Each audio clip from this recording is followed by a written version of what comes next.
Un golpe propinado a la justicia propia. Si yo me justificare, me condenaría mi boca. Si me dijere perfecto, esto me haría inicuo. Job 9:20. Desde que el hombre se hizo pecador, siempre ha estado convencido de su propia justicia. Cuando de suyo tuvo justicia, nunca se glorió de ella, pero desde que la perdió, ha pretendido perennemente ser su poseedor. Esas palabras altaneras que profirió nuestro padre Adán cuando intentó esconderse de la culpa de su traición a su hacedor, echándole aparentemente la culpa a Eva, pero culpando realmente a Dios que le dio a la mujer, eran virtualmente un argumento a favor de su inocencia. Sólo pudo encontrar una hoja de higuera para cubrir su desnudez, pero cuán orgulloso estaba Adán de esa excusa ataviada de hojas de higuera, y cuán tenazmente se asió a ella. Como fue con nuestros primeros padres, así sucede ahora con nosotros. La propia justicia nace con nosotros, y tal vez no haya ningún pecado que contenga tanta vitalidad como el pecado de la justicia propia. Podemos vencer a la propia lujuria, a la ira, a las fieras pasiones de la voluntad, más de lo que podemos dominar a la jactancia altiva que brota en nuestros corazones y nos induce a pensar que nosotros mismos somos ricos y nos hemos enriquecido, pero Dios sabe que estamos desnudos y que somos pobres y miserables. Decenas de miles de sermones han sido predicados contra la justicia propia, y sin embargo, hoy es tan necesario apuntar contra sus muros los grandes cañones de la ley como lo ha sido siempre. Martín Lutero decía que casi nunca predicaba un sermón sin lanzar invectivas contra la justicia del hombre y, no obstante, agregaba: me doy cuenta de que no logro derribarla con mi predicación. Los hombres se jactan todavía de lo que pueden hacer y erróneamente consideran que la senda al cielo es un camino pavimentado con sus propios méritos y no un camino rociado con la sangre de la expiación de Jesucristo. Mis queridos oyentes, no puedo felicitarlos por imaginar que todos ustedes han sido liberados del gran engaño de confiar en ustedes mismos. Los piadosos, los que son justos por medio de la fe en Cristo, tienen que lamentar todavía que esta debilidad está adherida a ellos. En cambio, en cuanto a los propios inconversos, su pecado acosante es negar su culpabilidad, es argumentar que ellos son tan buenos como otros, entregándose a la vana y necia esperanza de que entrarán en el cielo por algunas acciones, sufrimientos o llantos aportados por ellos. No creo que haya algunos que estén convencidos de su justicia propia en un sentido tan descarado como el pobre aldeano de quien me he enterado. Su ministro había tratado de explicarle el camino de la salvación, pero ya fuera que su cabeza era muy torpe o su alma muy hostil hacia la verdad que el ministro quería impartirle, lo cierto es que el aldeano entendió tan poco de lo que había escuchado, que cuando se le hizo la pregunta: ahora, entonces, ¿cuál es la forma por la cual esperas que pueda ser salvado ante Dios?, el pobre ingenuo dijo sin ambajes: ¿no crees, Señor, que si yo durmiera una fría noche escarchada bajo un arbusto de espinos, eso me adelantaría un gran trecho hacia el cielo? Pues concebía que su sufrimiento podría, en algún grado al menos, ayudarle a entrar al cielo. Ustedes no expresarían su opinión de una manera tan osada. La refinarían, la adorarían, la disfrazarían, pero al final vendría a ser lo mismo. Todavía creerían que algunos sufrimientos, algunos arrepentimientos o creencias de su propio peculio podrían, posiblemente, ameritar la salvación. La Iglesia Católica ciertamente afirma eso tan claramente que no podemos considerarlo menos que una blasfemia.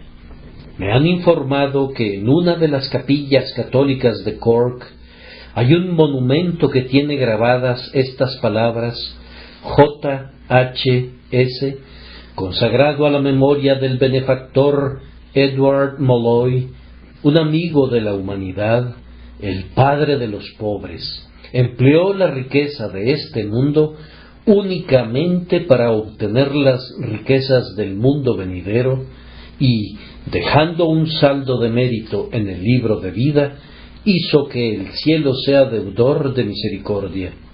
Murió el 17 de octubre de 1818 a la edad de 90 años. Yo supongo que ninguno de ustedes tendrá un epitafio así sobre su tumba, o ni siquiera soñará con tratarlo como un asunto de cuentas con Dios, para hacer un balance con Él, poniendo de un lado sus pecados y del otro su justicia propia, esperando que haya un saldo a su favor. Y sin embargo, esa misma idea, sólo que expresada sin tanta honestidad, sino de manera más camuflada y refinada, esa misma idea, sólo que entrenada para expresarse imitando un dialecto evangélico, es inherente a todos nosotros y únicamente la gracia divina puede echarla fuera de nosotros por completo. El sermón de esta mañana tiene el propósito de ser otro golpe asestado en contra de nuestra propia justicia. Si no muriera, al menos no dejemos sin disparar ninguna flecha contra ella.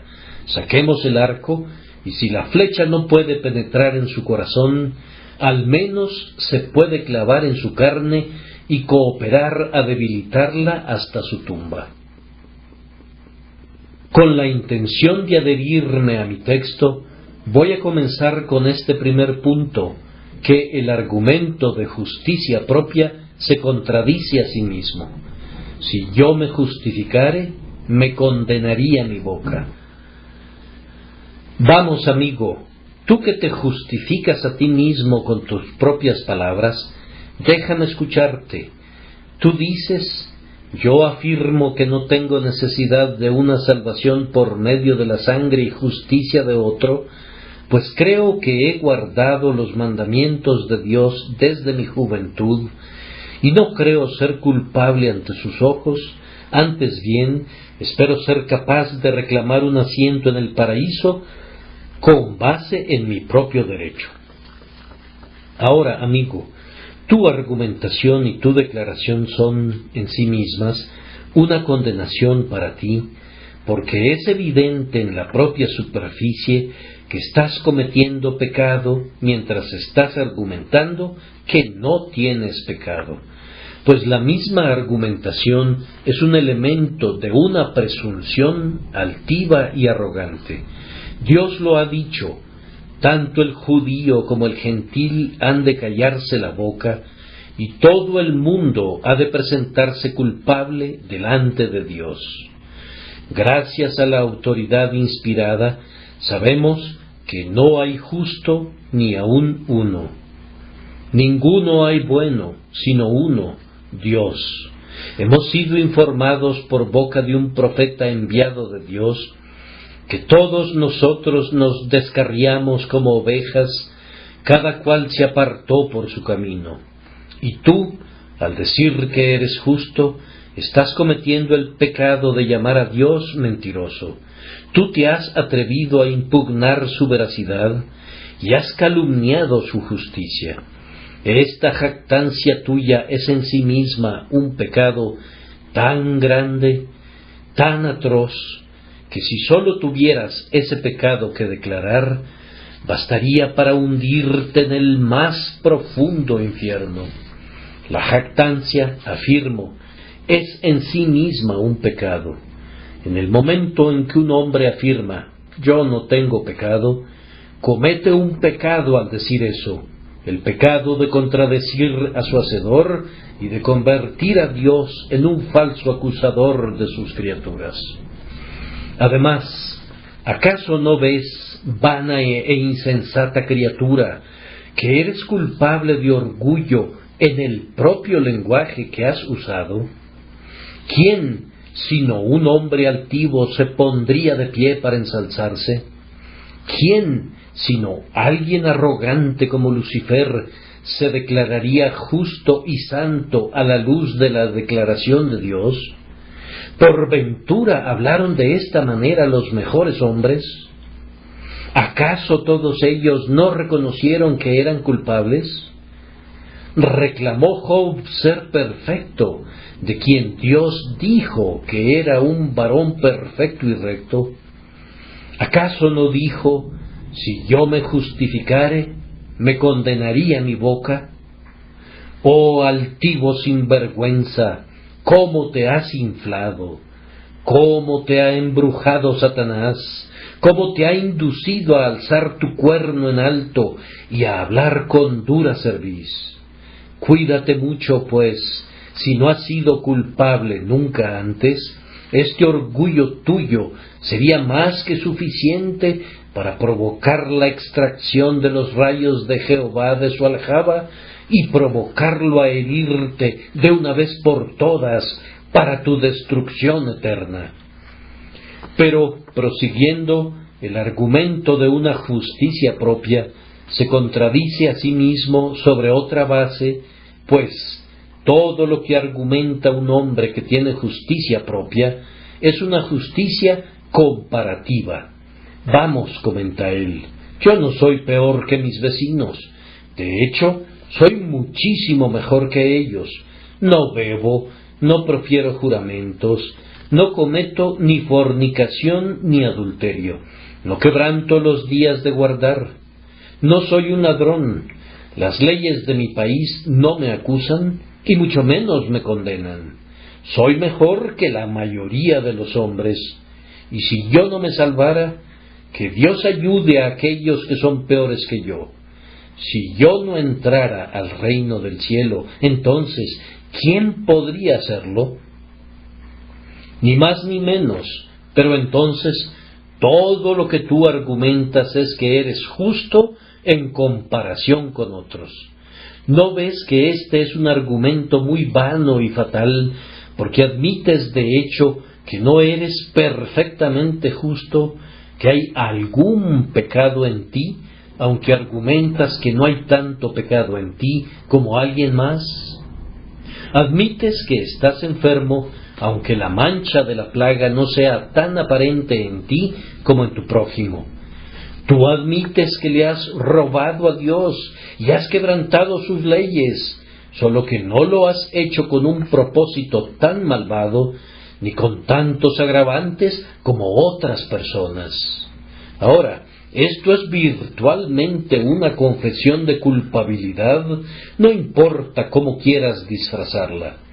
Admites que has sido culpable y contra ti se dicta la sentencia. El alma que pecare, esa morirá. Cuídate de no encontrar ningún abrigo en este refugio de mentiras, pues ciertamente te fallará cuando Dios venga a juzgar al mundo con justicia y a los pueblos con rectitud.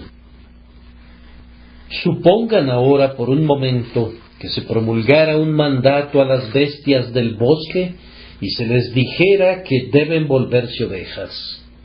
Sería bastante vano que el oso diera un paso al frente y argumentara que no es una criatura tan venenosa como la serpiente.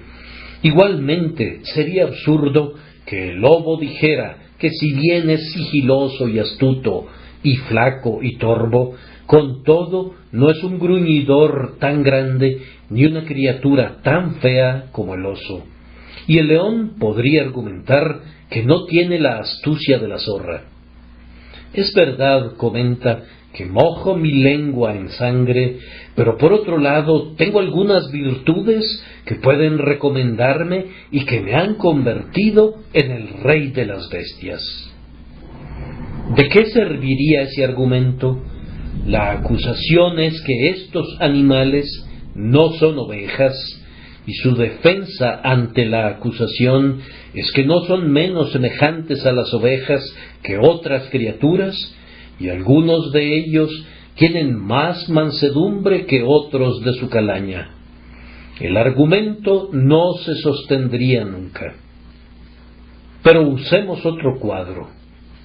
Si en los tribunales de justicia un ladrón, al ser citado, argumentara: pues yo no soy un ladrón tan malo como otros, puede encontrarse algunas personas que viven en Whitechapel o en la calle de St. Giles que han sido ladrones mucho más tiempo que yo, y si hay alguna condena en contra mía en el libro, hay otros que tienen 12 arrestos en su contra.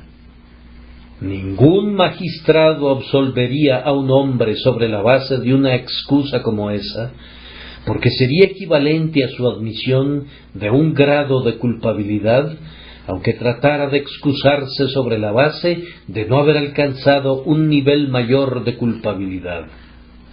Lo mismo sucede contigo, pecador.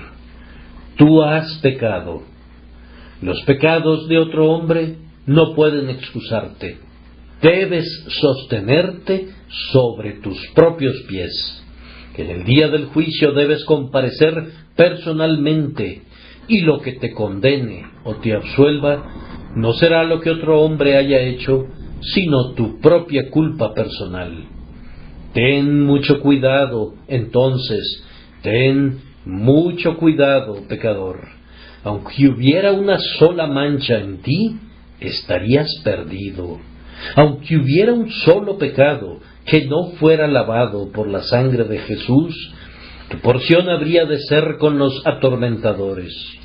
Un Dios santo no puede contemplar ni siquiera el mínimo grado de iniquidad. Pero, prosiguiendo, el argumento del hombre presuntuoso es que ha hecho lo mejor que ha podido y puede aducir una justicia parcial. Es cierto que si se le toca en un lugar sensible, reconoce que su infancia y su juventud estuvieron manchadas por el pecado. Te comenta que en sus tempranos días era un chico disoluto que hizo muchas cosas que ahora lamenta.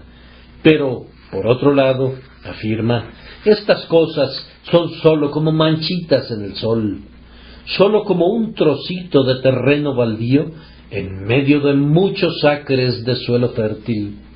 Soy bueno todavía soy justo, porque mis virtudes exceden a mis vicios, y mis buenas acciones cubren con creces todos los errores que he cometido. Bien, amigo, ¿no ves que la única justicia que argumentas es una justicia parcial?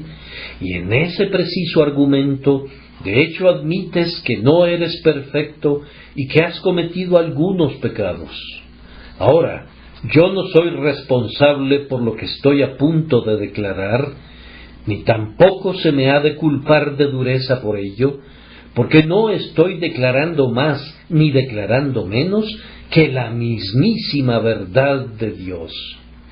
No te sirve de recurso, Salvador, que no hayas cometido 10,000 pecados, pues basta que hubieras cometido uno para que seas un alma perdida.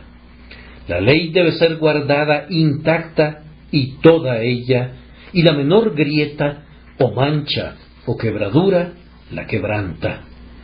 El manto de justicia que te debe cubrir al final debe ser sin mancha ni arruga, y si no hubiera sino una manchita microscópica en él, lo cual es suponer algo que nunca es cierto, incluso entonces las puertas del cielo no podrían admitirte nunca. Debes tener una perfecta justicia, pues, de lo contrario, nunca serás admitido al festín de bodas. Podrías decir, he guardado ese mandamiento y nunca lo he quebrantado, Pero si has quebrantado alguno, eres culpable de todos, porque toda la ley es semejante a un jarrón precioso y valioso que es único en diseño y forma. Aunque no rompieras su base ni mancharas su borde, si hubiera alguna falla o daño, todo el jarrón se echaría a perder. Y así, si has pecado en algún punto, en algún momento y en algún grado, has quebrantado toda la ley. Eres culpable de eso ante Dios y no puedes ser salvado por las obras de la ley, hagas lo que hagas. Es una dura sentencia, dice alguien. ¿Quién puede soportarla? En verdad, ¿quién puede soportarla? ¿Quién podría estar al pie del Sinaí y oír el estruendo de sus truenos? Si una bestia tocar el monte, será apedreada o pasada con dardo. ¿Quién podría sostenerse cuando los rayos centellean y Dios desciende sobre el monte Parán y los collados se derriten como cera bajo sus pies? Por las obras de la ley, ningún ser humano será justificado delante de él. Maldito todo aquel que no permaneciere en todas las cosas escritas en el libro de la ley para hacerlas. Maldito es el hombre que sólo peca una vez, sí, desesperadamente maldito en lo que a la ley concierne. Oh pecador, no puedo evitar desviarme del tema por un instante para recordarte que hay un camino de salvación y un medio por el cual las demandas de la ley pueden ser satisfechas plenamente. Cristo soportó todo el castigo de todos los creyentes para que no puedan ser castigados. Cristo guardó la ley de Dios por los creyentes y Él está dispuesto a cubrir a todo pecador penitente con ese traje de perfecta justicia que Él mismo elaboró. Pero tú no puedes guardar la ley, y si quieres aducir tu justicia propia, la ley la condena tanto a ella como a ti. Por los dichos de tu boca te condena, ya que no has cumplido todas las cosas y no has guardado toda la ley. Una gran roca obstaculiza tu senda al cielo, una montaña insalvable, un golfo intransitable, y por ese camino ningún hombre entrará jamás en la vida eterna. El argumento de la justicia propia, entonces, es en sí contradictorio, y basta que sea expuesto objetivamente a un hombre honesto para que comprenda que no se sostendrá ni por un instante. ¿Qué necesidad habría de un elaborado argumento para refutar una mentira tan evidente? ¿Por qué habríamos de demorarnos más en esto? ¿Quién sino un verdadero necio mantendría una idea que se desmorona en su propia cara y da testimonio en contra de sí misma? Pero ahora paso al segundo punto. El propio hombre que usa este argumento lo condena.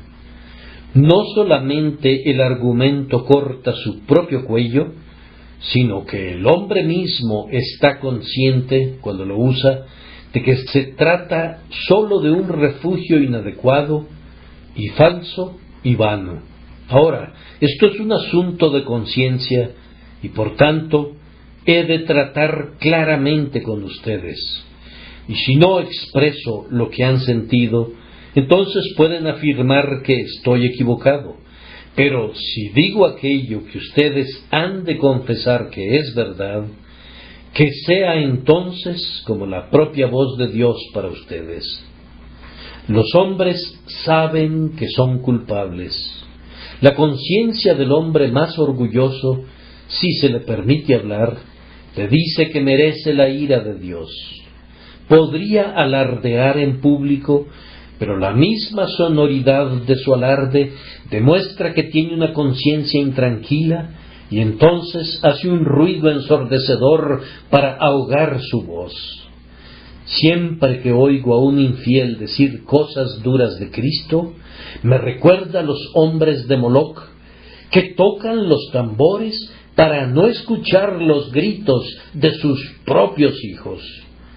Estas ruidosas blasfemias, estas fanfarronas jactancias, no son sino una manera ruidosa de ahogar los gritos de la conciencia. No crean que estos hombres sean honestos. Yo nunca altercaría con un ladrón acerca de los principios de honestidad o con un reconocido adúltero en lo concerniente al deber de la castidad. Con los demonios no se debe razonar, sino deben ser echados fuera. Conferenciar con el infierno no es conveniente para nadie, excepto para los demonios. ¿Contendió Pablo con Elimas o Pedro con Simón el mago? Yo no cruzaría espadas con un hombre que diga que no hay Dios. Él sabe que hay un Dios. Cuando un hombre se ríe de la Santa Escritura, no necesitas discutir con él. Se trata de un necio o de un bribón, y posiblemente sea ambas cosas. Por muy villano que sea, su conciencia tiene alguna luz. Sabe que lo que dice es falso. Yo no puedo creer que la conciencia esté tan muerta en cualquier hombre que le permita creer que está diciendo la verdad cuando niega la deidad. Y estoy mucho más seguro de que la conciencia nunca dio un asentimiento a la declaración del fanfarrón que afirma que merece la vida eterna o que no tiene pecado de que arrepentirse, o que mediante el arrepentimiento puede ser limpiado sin la sangre de Cristo. Él sabe en su interior que está diciendo algo falso. Cuando el profesor Webster fue encerrado en prisión por asesinato, se quejó ante las autoridades penitenciarias porque había sido insultado por sus compañeros prisioneros, diciendo que a través de las paredes de la prisión podía oírlos cuando le gritaban ininterrumpidamente: «Tú, hombre sanguinario, tú, hombre sanguinario». Puesto que no era permitido por la ley que un prisionero insultara a su compañero, se llevó a cabo la más estricta investigación y se descubrió que ningún prisionero había dicho tal cosa, o si la hubiese dicho, Webster no habría podido oírla. Era su propia conciencia, no era una palabra que atravesaba los muros de la prisión, sino un eco que reverberaba desde la pared de su pervertido corazón, cuando la conciencia le gritaba: «Tú eres un hombre sanguinario, tú eres un hombre sanguinario». En todos los corazones hay un testigo que no cesará de dar su testimonio. Da voces diciendo: «Tú eres un hombre pecador, tú eres un hombre pecador». Solo tienes que escucharlo y pronto descubrirás que toda pretensión de ser salvado por tus buenas obras ha de desplomarse al suelo. Oh, óyelo ahora y escúchalo por un momento. Estoy seguro de que mi conciencia me dice: «Tú eres un hombre pecador, tú eres un hombre pecador», y pienso que la tuya debe de decir lo mismo, a menos que hayas sido dejado por Dios y abandonado a una conciencia cauterizada para que perezcas en tus pecados. Cuando los hombres están solos, si en su soledad les viene a la fuerza el pensamiento de la muerte, no se jactan más de la bondad. No es fácil que un hombre yazca en su lecho viendo el rostro desnudo de la muerte, no a cierta distancia, sino sintiendo que su aliento rebota en el esqueleto y que pronto ha de atravesar por las puertas de hierro de la muerte.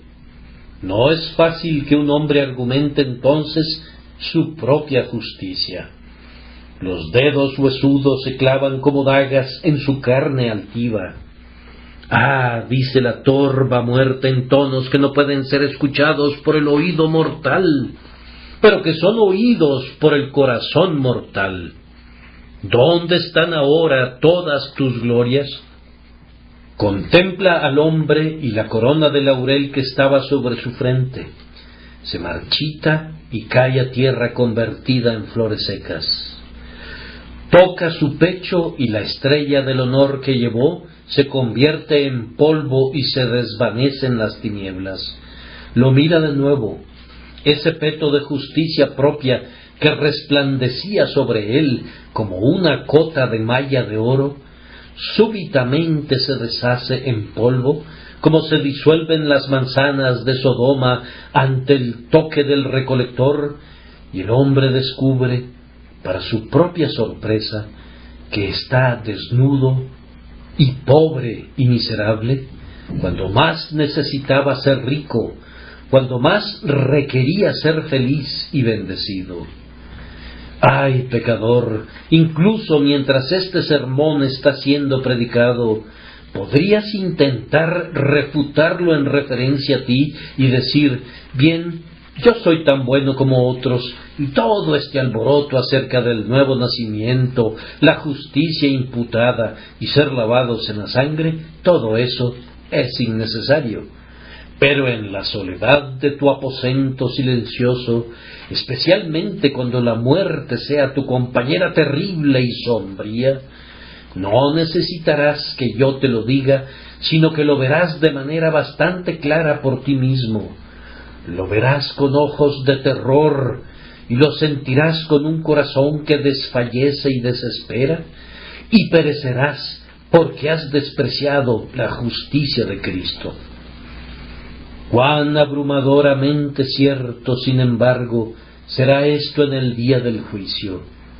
Me parece ver aquel día de fuego, aquel día de ira. Ustedes estarán congregados como una grandiosa multitud delante del eterno trono.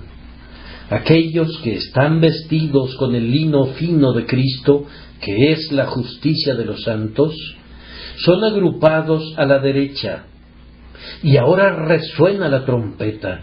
Si hubiese alguien que haya guardado la ley de Dios, si hubiese hombres sin culpa, si hubiese alguien que no hubiere pecado nunca, que dé un paso al frente y reclame la recompensa prometida. Pero si no es así, que el abismo trague al pecador, que el rayo ardiente sea lanzado contra los ofensores impenitentes. Ahora da un paso al frente, amigo, y liquida tus cuentas. Pasa al frente, amigo mío, y reclama la recompensa que se debe a la iglesia que dotaste o a la hilera de asilos que erigiste. ¿Cómo? ¿Cómo? ¿Tu lengua permanece muda dentro de tu boca? Pasa al frente, tú que dijiste que habías sido un buen ciudadano, que habías alimentado al hambriento y vestido al desnudo, pasa al frente ahora y reclama la recompensa. ¿Cómo? ¿Cómo? ¿Tu cara se ha puesto pálida? ¿Hay una palidez cenicienta en tus mejillas? Pasen al frente ustedes, todas las multitudes de aquellos que rechazaron a Cristo y despreciaron su sangre. Vamos, ahora digan: todos los mandamientos he guardado desde mi juventud. ¿Cómo? ¿Eres acaso presa del terror? ¿Ha ahuyentado a las tinieblas de tu justicia propia la mejor luz del juicio? Oh, yo te veo y veo que no estás jactándote ahora. Pero ustedes, los mejores de ustedes, están dando voces. Rocas, ocúltenme; montañas, abran sus entrañas de piedra; dejen que me esconda del rostro de aquel que está sentado en el trono. ¿Por qué? ¿Por qué te volviste cobarde? Vamos, enfrenta a tu hacedor. Levántate, infiel, ahora, y dile a Dios que no hay Dios. Vamos, mientras el infierno lanza las llamas en tus narices. Vamos, di ahora que no hay un infierno, o dile al Todopoderoso que nunca pudiste soportar oír que se predicara un sermón sobre el fuego del infierno. Vamos, acusa ahora de crueldad al ministro, o di que nos encanta hablar sobre estos temas terribles. No dejen que me burle de su miseria, pero permítanme describirles cómo se han de burlar de ustedes los demonios. Ajá, dicen ellos, ¿dónde está tu valor ahora? ¿Son tus costillas de hierro y tus huesos son de bronce? ¿Retarás al Todopoderoso ahora y te arrojarás sobre los clavos de su escudo o te echarás contra su lanza centelleante? Véanlos, véanlos conforme se hunden. El golfo se los ha tragado, la tierra se ha cerrado de nuevo y han desaparecido. Un solemne silencio cae sobre el oído. Pero escucha, allá abajo, si pudieras descender con ellos, oirías sus gemidos lastimeros y sus lamentos vacíos, cuando sienten ahora que el Dios omnipotente es recto y justo, sabio y tierno, cuando les pedía que abandonaran su justicia y huyeran a Cristo y se aferraran a Él, que puede salvar perpetuamente a los que por Él se acercan a Dios. El argumento es en sí una evidencia en contra del argumentador. Hay aquí un hombre no regenerado que hace la pregunta: ¿acaso soy ciego yo también? Yo le respondo con las palabras de Jesús: mas ahora, porque decís, vemos, vuestro pecado permanece. Ustedes han comprobado por su argumentación que nunca han sido iluminados por el Espíritu Santo, sino que permanecen en un estado de ignorancia. Un sordo podría declarar que no hay tal cosa como la música. Un hombre que no ha visto nunca las estrellas es muy propenso a decir que no hay estrellas. Pero ¿qué es lo que comprueba? ¿Prueba acaso que no hay estrellas? Él solo demuestra su propia necedad y su propia ignorancia. Aquel hombre que pudiera decir media palabra sobre su propia justicia no ha sido nunca iluminado por Dios el Espíritu Santo, pues una de las señales de un corazón renovado es que se aborrece a sí mismo en polvo y cenizas. Si tú sientes hoy que eres culpable y que estás perdido y arruinado, hay para ti la más rica esperanza en el Evangelio. Pero si dices, yo soy bueno, yo tengo méritos, la ley te condena y el Evangelio no puede consolarte. Tú estás en hiel de amargura y en lazos de iniquidad, e ignoras que mientras hablas así, la ira de Dios permanece en ti. Un hombre puede ser un verdadero cristiano y puede caer en pecado, pero un hombre no puede ser un verdadero cristiano y jactarse por su propia justicia. Un hombre puede ser salvado, aunque la debilidad lo salpique con mucho fango, pero aquel que desconoce que ha estado en la inmundicia y no está anuente a confesar que es culpable delante de Dios, ese no puede ser salvo. En un sentido, no hay condiciones de nuestra parte para la salvación, pues cualesquiera que sean las condiciones, Dios las otorga. Pero esto sé, que nunca hubo un hombre todavía que estuviera en estado de gracia que no supiera en sí mismo que estaba en un estado de ruina, un estado de depravación y de condenación. Si tú no sabes eso, entonces yo te digo que tu argumento de justicia propia te condena por ignorancia. Bien, pero entonces, como tú dices que no eres culpable, esto demuestra que eres impenitente. Ahora, el impenitente no puede venir nunca donde está Dios. Si confesamos nuestros pecados, Él es fiel y justo para perdonar nuestros pecados. Si decimos que no hemos pecado, le hacemos a Él mentiroso y su palabra no está en nosotros. Dios perdona a todos los hombres que confiesan su iniquidad. Si lloramos y nos lamentamos y llevamos palabras con nosotros y decimos: hemos pecado atrozmente, perdónanos, hemos errado grandemente, ten misericordia de nosotros por medio de Jesucristo, Dios no rechazará ese clamor. Pero si nosotros, a causa de nuestra impenitencia y la dureza de nuestros corazones, nos ubicamos en la justicia de Dios, Dios nos dará justicia, pero no misericordia, y esa justicia será la repartición de las redomas plenas de su indignación y de su ira por los siglos de los siglos. El que es justo con justicia propia es impenitente y por tanto no es ni puede ser salvo. Prosiguiendo, el hombre con justicia propia, en el momento que dice que ha hecho algo que le encomia delante de Dios, demuestra que no es un creyente. Ahora, la salvación es para los creyentes y únicamente para los creyentes. El que creyere y fuere bautizado será salvo, mas el que no creyere será condenado.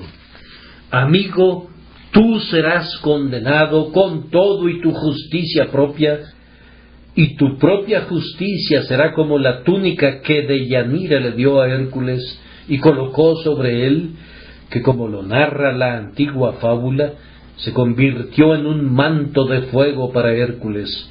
Cuando trató de despojarse del manto, arrancó trozos de su propio ser, de su carne trémula a cada momento, y pereció miserablemente. Así será su justicia propia para ustedes. Parece una agradable poción que intoxica por un momento, pero es letal e infame como el veneno de áspides y como el vino de Gomorra. Oh alma, yo quisiera que por sobre todas las cosas huyeras de la justicia propia, pues un hombre con justicia propia no confía ni puede confiar en Cristo y por tanto no puede ver el rostro de Dios. Nadie irá jamás a Cristo para que le cubra, sino el hombre que está desnudo. Nadie tomará jamás a Cristo para que sea su alimento, sino los hambrientos. Nadie se acercará jamás a este pozo de Belén para beber, sino las almas sedientas. Los sedientos son bienvenidos, pero aquellos que piensan que son buenos, no son bienvenidos ni en Sinaí ni en el Calvario. No tienen ninguna esperanza del cielo, ni ninguna paz en este mundo, ni en el venidero. Ah, alma, yo no sé quién seas, pero si cuentas con alguna justicia propia, eres un alma desprovista de gracia. Si tú has dado todos tus bienes para alimentar a los pobres, si has construido muchísimos santuarios y has andado ambulando con abnegación entre las casas de la pobreza, visitando a los hijos e hijas de la aflicción, si has ayunado 3 veces a la semana, si tus oraciones han sido tan largas que tu garganta ha enronquecido por causa de tus clamores, si tus lágrimas han sido tantas que tus ojos se han quedado ciegos por causa del llanto, si tus lecturas de la Escritura han sido tan largas que el aceite de medianoche se ha consumido profusamente, si, afirmo, tu corazón ha sido tan tierno hacia el pobre y el enfermo y el necesitado, que habrías estado dispuesto a sufrir con ellos, a soportar todas sus repugnantes enfermedades. Es más, si sumado a todo eso entregaras tu cuerpo a las llamas, pero confiaras en cualquiera de estas cosas, tu condenación sería tan segura como si fueras un ladrón o un borracho. Entiéndanme, pues lo que digo lleva toda mi intención. No quiero que piensen que hablo incautamente ahora. Cristo dijo de los fariseos de tiempos antiguos precisamente lo mismo que acabo de decir de ustedes. Los fariseos eran buenos y hasta excelentes a su manera, pero el Señor dijo: los publicanos y las rameras entran en el reino de Dios delante de ustedes, porque ustedes quieren irse por el camino equivocado, mientras que los pobres publicanos y las rameras fueron conducidos a seguir el camino recto. Los fariseos que iban por todas partes para hacer justicia propia, no se sometieron a la justicia de Cristo. El publicano y la ramera, sabiendo que no poseían nada de lo cual vanagloriarse, venían a Cristo y le tomaban como era, y entregaron sus almas para ser salvadas por su gracia. Oh, que podamos hacer lo mismo, pues hasta que desechemos la justicia propia, estaremos en un estado de condenación y de agonía, y la sentencia debe ser ejecutada en nosotros por los siglos de los siglos. Concluyo ahora con el último punto, es decir, que este argumento, si lo conservamos, no solamente acusa a su argumentador ahora, sino que arruinará al argumentador para siempre. Permítanme mostrarles dos suicidios. Allá vemos a un hombre que ha afilado una daga y después de buscar la oportunidad propicia, se acuchilla en el corazón. Allí cae. ¿Quién culparía a alguien por su muerte? Él solo se mató. Su sangre caiga sobre su cabeza. Pero aquí vemos a otro hombre. Está muy débil y enfermo. A duras penas se arrastra por las calles. Un médico le atiende, le dice: caballero, su enfermedad es mortal. Va a morir, pero yo conozco un remedio que ciertamente lo sanará. Allí está, se lo doy gratuitamente. Todo lo que le pido es que lo tome libremente. Doctor, dice el hombre, usted me insulta. Yo estoy tan bien como nunca lo estuve en mi vida. No estoy enfermo. Pero, replica el médico, hay ciertos signos que observo en su semblante que me demuestran que sufrirá de una enfermedad mortal, y yo se lo estoy advirtiendo. El hombre reflexiona por un momento. Recuerda que ha habido en él ciertos signos de esta misma enfermedad. Un monitor interno le dice que así es. Obstinadamente le responde por segunda vez al médico: doctor, si necesito su medicina, enviaré a buscarla, y si la requiero, yo la pagaré. Él sabe a ciencia cierta que no tiene ni un centavo en sus bolsillos y que no puede obtener crédito en ninguna parte, y allí está ante él la copa dadora de vida que, aunque el médico obtuvo a un gran costo, se la ofrece gratuitamente y lo invita a que la tome libremente. No, responde el hombre, no voy a tomarla. Podré estar algo enfermo, pero no estoy peor que mis vecinos. No estoy más enfermo que otras personas y no voy a tomarla. Un día acudes a su lecho y descubres que ha dormido su último sueño, y ahí está, muerto cual una piedra. ¿Quién mató a este hombre? ¿Quién lo asesinó? Su sangre caiga sobre su propia cabeza. Es un suicida tan vil como el otro. Ahora voy a mostrarles a otros dos suicidas. Hay un hombre aquí que dice: bien, que pase lo que sea en el mundo venidero, pero yo tendré mi hartazgo en este mundo. Díganme dónde están los placeres disponibles y yo los obtendré. Dejen las cosas de Dios para los viejos necios y gente parecida. Yo voy a tener las cosas del presente y los gozos y deleites del tiempo. Él vacía la copa de la borrachera, frecuenta la guarida de la insensatez, y si se entera de algún lugar donde se adquiere un vicio, se apresura en pos de él. Es como Byron, es un rayo arrojado por la mano de un archimaligno, destella a lo largo de todo el firmamento del pecado, y allí destaca hasta que, podrido en cuerpo y alma, muere. Es un suicida, desafió a Dios, fue en contra de las leyes de la naturaleza y de la gracia, despreció las advertencias, declaró que quería ser condenado y ha logrado lo que tan ricamente merecía. Aquí está otro. Ese dice: yo desprecio estos vicios. Yo soy el hombre más recto, honesto y encomiable. Siento que no necesito salvación, y si la necesitara, yo mismo podría obtenerla. Yo puedo hacer cualquier cosa que me digas, y siento que tengo una fuerza mental y la suficiente dignidad viril que conservo en mí para lograrlo. Yo te digo, amigo, tú me insultas cuando me pides que confíe en Cristo. Bien, responde, yo considero que hay tal dignidad en la naturaleza humana y tal virtud en mí, que no necesito un corazón nuevo, y no voy a sucumbir ni doblegar mi espíritu al Evangelio de Cristo sobre los términos de una gracia inmerecida.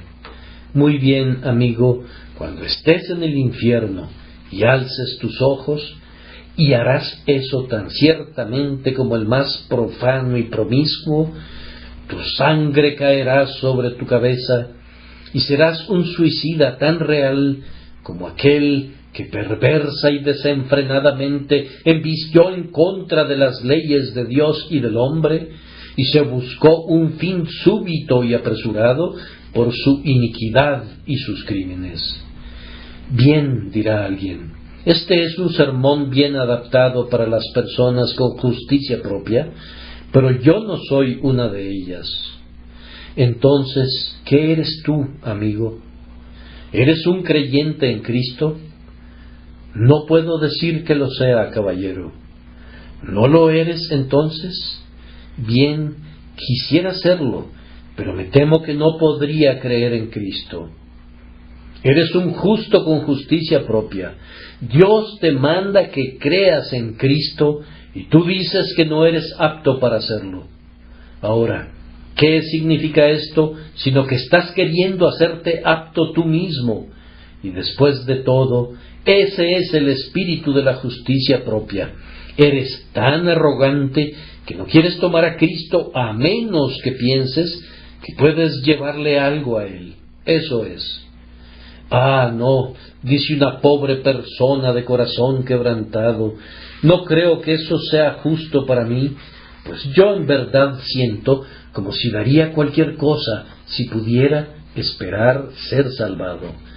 Pero, oh, soy tan desventurado, no puedo creer. Ahora, eso, después de todo, es justicia propia. Cristo te ordena que confíes en Él.